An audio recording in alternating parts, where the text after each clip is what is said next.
Hello everyone, I'm Dawn. Welcome to my channel. Thank you for visiting with me today. If you haven't already, please consider subscribing to my channel, The Cutting Board. We do all kinds of things here. We do true crime content, vlogs, chit chat, food content, just everything. And most importantly, at least to me, Disney content.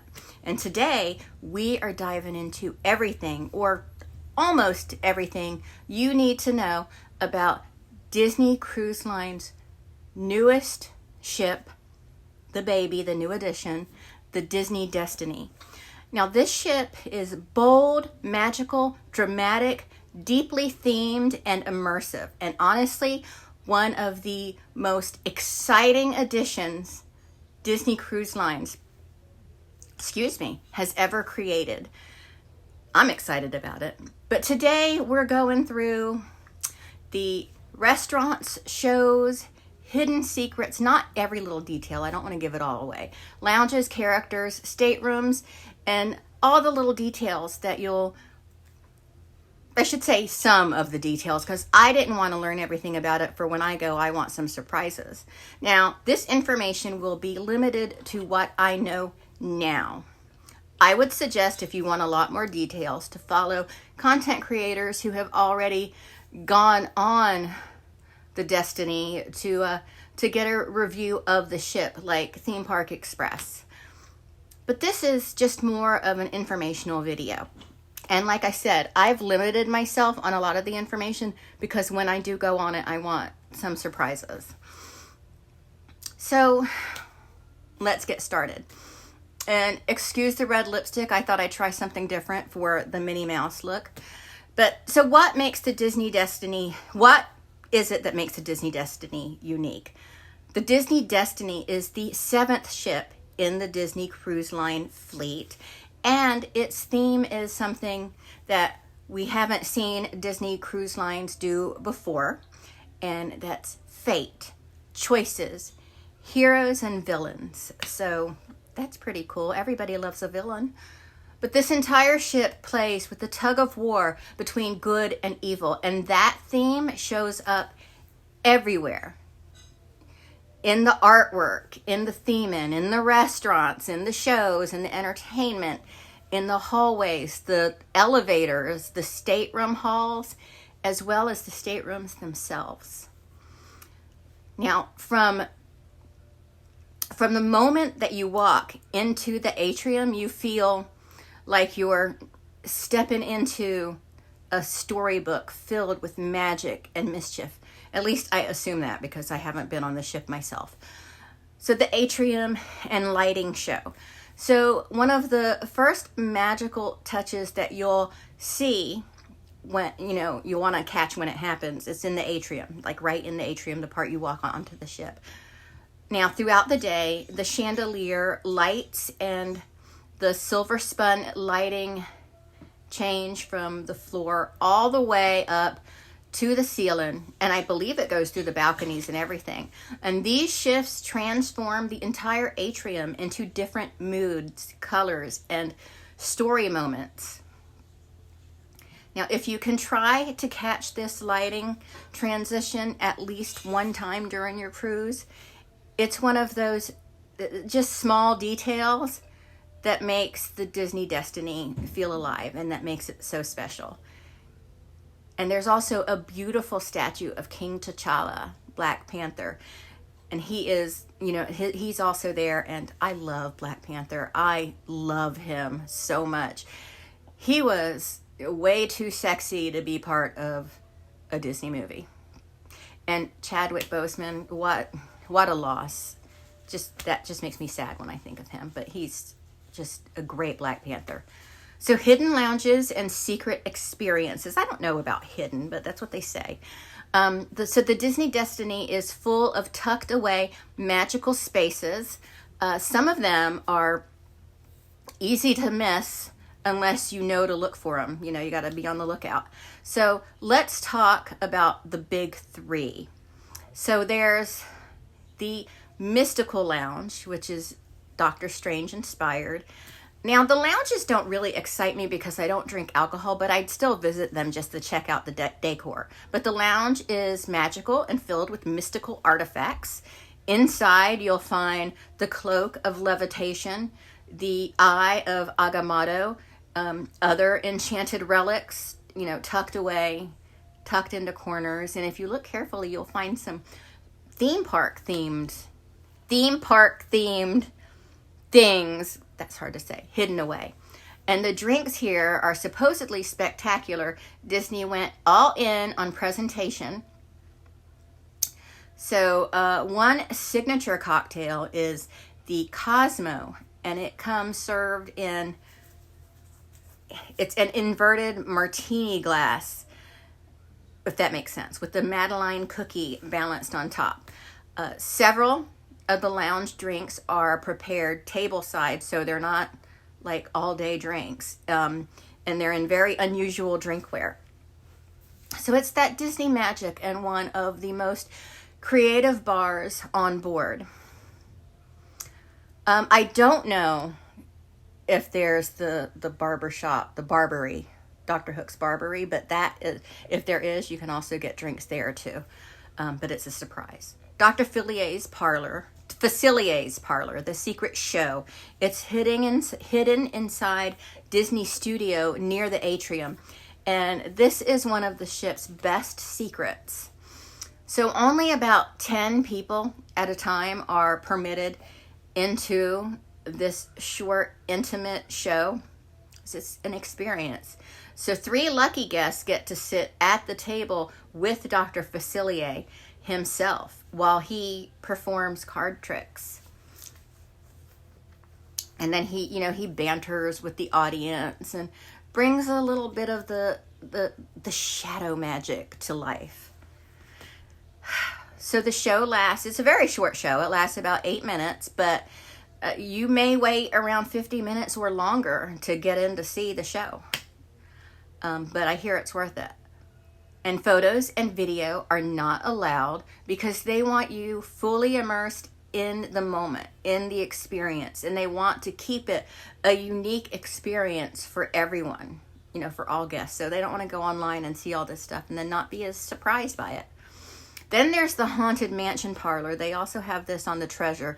This is one of the most immersive, detailed, spooky, fun spaces on the entire ship. I'm most excited about seeing this, even though, again, I don't drink. But plan to spend at least 45 minutes in here so you can take everything in. There is a little bit of a show. The show itself runs about 30 minutes, but there are so many tiny, tiny details that you'll want time to explore. There's so much, and there's so many Easter eggs. It is so incredibly detailed. Keep an eye out for the big spooky chair that has the imprint that looks like Donald Duck on it. It's a hidden Donald. Ghostly voices whispering around the room. You'll hear different voices in various spots. Moving portraits that come alive, and they even sing. And a side table box with eerie surprises, like a voice yelling, "Get me out of here!" And that's the same "Get me out of here" from the ride. A casket in a glass case that shakes. Oh no, the "Let me out of here" is from that. I'm sorry, guys. Tributes to Imagineer Raleigh Crump, including his Melton Candleman, which is a very popular Disney. It's not really a lore, but you can help solve the mystery of the captain's death if you want to by finding hidden clues throughout the lounge. And the aquarium is really cool too. There's also a secret drink menu. You turn the iPad that you order from vertical to solve the puzzle and unlock the hidden items.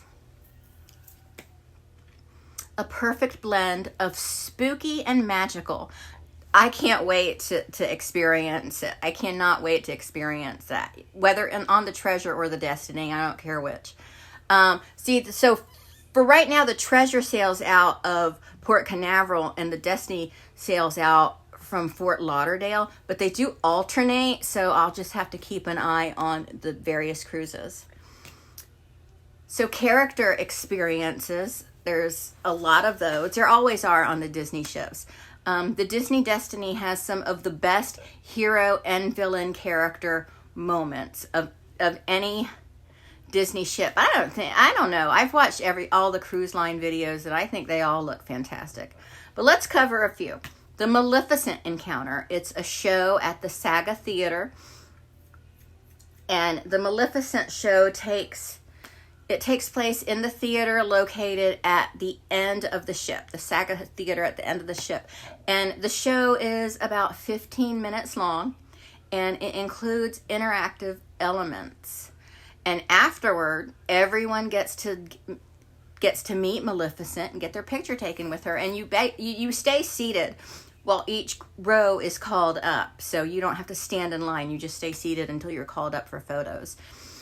And you'll also see Maleficent appear during atrium storytelling shows. And Loki shows up at various times too. Eek! I love Loki. I don't think he's a villain. I don't care what anyone says. There's an adult Marvel show. It's adult, so it's not for kids. It's a little risque. And toward the end, Deadpool even makes an appearance. So you know, Deadpool equals risque. But anyway, they say it's hilarious, unique, and very on brand for a heroes and villain ship. And I don't think any other Disney cruise line has an adult-themed show. The Cruella de Vil Lounge experience. This lounge, it's so beautiful. I've watched videos and seen pictures of it. It's red, white, and black, just like Cruella herself. And the piano is awesome. It's got black spots all over it. It's a white piano with black spots. And the pianist plays the Cruella de Vil song. And Cruella storms in, and she doesn't like it. She critiques everything, throws a diva fit, because you know she's a diva. And she demands the audience and pianist do better. And she leaves. So the whole room, everybody in there, they have to collaborate to rewrite the song. And she returns 10 minutes later and just critiques your version of that song. And she's pretty vicious. It's interactive and one of the standout character moments on the Destiny. I think it sounds great. I love Cruella. Broadway style entertainment. So on the Destiny, it's Hercules, the Broadway show. So it's one of the ship's most impressive productions. I don't get into the shows either at the theme parks or with the ships. It just doesn't do it for me. But this show retells the story of Hercules with iconic songs from the film, a brand new song that I heard was written for the movie but didn't make it in, but it's called Shooting Star. Massive puppets like dragon puppets and stunning staging and great cast performances. It mixes nostalgia, humor, and emotional storytelling. So I guess that's okay. I was never actually a fan of Hercules, really, but it's not about me. Although I do love Baby Pegasus. Hi, Alan. So it's not something I'm really excited about, but I can understand why other people would get excited about it. Because Hercules does have a following. I'm just not part of it. That doesn't mean it's bad. I like variety shows. The rotational dine-in. So they have Pride Lands. First restaurant. Now this is the restaurant that, okay, so let me see if I remember this right. On the Wish, this dine-in experience is Frozen. On the Treasure, it's Coco, which I'm really looking forward to that one. And on this ship, on Destiny, it's based on the Lion King, and there's a show. And so, like I said, it takes the place of Frozen and Coco on the Wish and Treasure. But during dinner, performers tell the story of the Lion King, which is one of my very favorite Disney movies, although I'll never watch it again because it's so sad. And you'll enjoy African-inspired dishes like apricot chicken. I make an apricot chicken. Sosadi soup, tenderloin salad, Kiera's black-eyed peas hummus, which sounds pretty good, pan-seared spice roasted chicken, roasted prime rib, passion fruit layer cake. It all sounds really good. The show looks like it's amazing. Lion King is amazing anyway. I feel like any version of The Lion King would be just too big for a dinner show, but I love The Lion King, so I will love that experience, I think. Also, another restaurant is World of Marvel, which is also on the Wish and the Treasure. On the Destiny, it'll feature Rocket Raccoon and Baby Groot, just like on the Treasure. And it's the same show that's on the Disney Treasure. But it's a cute show, because Groot and Rocket are so cute. On the Wish, it's an Ant-Man show, Spider-Man, Miss Marvel, Falcon, Captain America show, but it's Groot and Rocket on Wish or Treasure and Destiny. And then 1923, which is a restaurant that has two sides. One is Walt Disney's side and the other is Roy Disney's side, and it just has memorabilia from films and stuff. Edna a la Mode Sweets is an extra cost sweet shops, ice cream, cakes, cookies. But on the Disney Cruise Line, things that are an extra cost, you will find that for the most part, the extra added cost aren't that expensive when you compare them to similar items you would buy at the theme parks. Oh, and also, I'm sorry, I'm rubbing my nose, it itches. And also, as on all Disney cruises, Mickey ice cream bars, all you want. Coming out the wazoo. Then there's a Pirates of the Caribbean bar. Just another thing, I'm just not as excited about that. But this is a treasure trove, literally. Inside this lounge, you'll find there's like a 13-drawer bureau, and each represents scenes from the Pirates of the Caribbean ride from around the world. And a carpet featuring rope patterns and tentacles. That sounds cool. Lanterns identical to those in the Disneyland queue. Various rare rums that were purchased from auctions, and they're going to continue doing that. A ceiling representing all 7 Disney cruise ships. And it should be fun for people that like to drink and be pirates. It's themed beautifully, and it's full of Easter eggs for Disney park fans. The Aquamouse. So the Aquamouse is a water slide water coaster. It's on several ships, but on the Destiny, it has a brand new exclusive cartoon, because you go through these tunnels and see a cartoon. It's Sing a Silly Song, Villains Edition. Tips for riding. So ride early on day 1 while everyone else is at lunch at the buffet and stuff. Early mornings are good because people are sleeping in. During dinner or Broadway shows, almost no way I would probably go during the Broadway show. I don't like getting wet, but I'll have to do it for the experience. Afternoons are the longest lines. And another good time to ride is if you decide to spend an in-port day on the ship. A lot of people skip Nassau and spend it on the ship. Although I do not recommend missing a Disney port like Castaway Cay or Lighthouse. Look out, the other one. Stateroom themes and suites. So each deck of staterooms has alternating film themes, like 2 per deck. So here's the breakdown as I understand it. So decks 6 and 7 are Hercules and Mulan.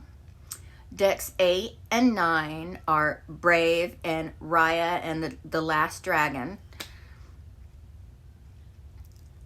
Decks 10 and 11 are Big Hero 6 and The Incredibles. And the themes do not alternate like in a strict pattern. So you might see 2 to 5 rooms from the same movie in a row and then not. So pick your stateroom based on location, not theme. So you may be able to get your theme, but maybe not. Concierge, decks 12 and 13 are suites themed to Hercules and the Incredibles. Deck 14 is the Iron Man story suite. This sits inside the funnel, and it has gorgeous views. I mean, it's the ocean. It's going to be gorgeous. You can frost the windows with the flip of a switch, and you'll find Iron Man helmets and items hidden throughout the suite, even in the kids' bunk area. The cost, well, I wasn't able to find real concrete numbers, but it does vary a lot, as do most trips like this. But the word is, it's between $40,000 to $55,000. That seems silly to me. You really just need a place for the 3 S's: sleep, shower, and, well, you know. And keep in mind that price is for 2 people. So based on double occupancy, so that makes it a great deal, right? I'm just kidding. I'm really just kidding. That's a horrendous price to pay, I think, just to be immersed in a little bit of Iron Man stuff. I mean, it's a huge suite, but Iron Man isn't even the best Avenger. Thor is. So food, drinks, and fun tips. Pog juice. It's passion fruit, orange, guava juice, available all day at Marceline Market under the name Orchard's Finest. I think it's the only cruise ship that features Pog juice. Pog juice is one of my favorite things at all of Disney World. I love Pog juice. Ice cream delivered to dinner. So you can order from Edna Mode's Sweet Shop and have it delivered right to your dining table, although they have desserts on the menu, but it's an extra cost.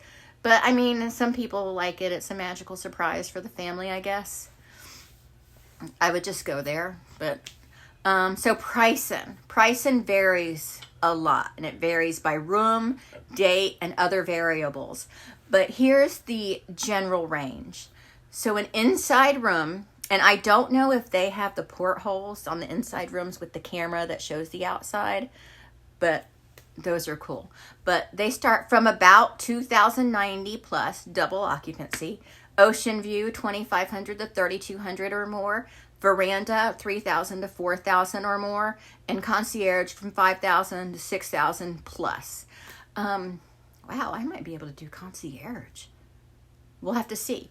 All prices, again, are based on double occupancy. So, for example, if a room is $3,000, that's basically $1,500 per person. But it's based on double occupancy. And y'all know how cruises work, okay? And also, on Disney cruises, unlike other cruises, on Disney cruises, you can get things like soda at no extra cost. Now, you'd still have to pay for extra experiences like dinner at the exclusive restaurants like Paolo, but even those, in my opinion, don't seem that expensive for what you're getting. So the Disney Destiny is part of the Wish class of cruise ships, and I love the Wish. Whether you're team hero or team villain or, somewhere in between, this ship has something for everyone. Now, I will be honest, I'm not that excited about this particular ship. I'm way more excited about the Wish and the Treasure, which we're going on, hopefully on the Wish for Halloween on the High Seas, which we've talked about. But, I mean, I'll eventually go on the Destiny, but it's so far just based on the theme, and it's not my favorite thing. I mean, you would have to have Black Panther everywhere, probably, or some Thor. Where's Thor? But yeah, I'm really looking forward to all the cruise ships, but our first one will hopefully be the Wish. But anyway, that's it. I mean, I've been on a Disney cruise ship, but I haven't been on a Disney cruise, if that makes sense. I've toured a ship. And yeah, I think it was the Fantasy, and it was lovely. But anyway, thanks so much for watching, and I will talk to everyone later. Oh, let me know if you plan a Disney cruise anytime soon. Bye!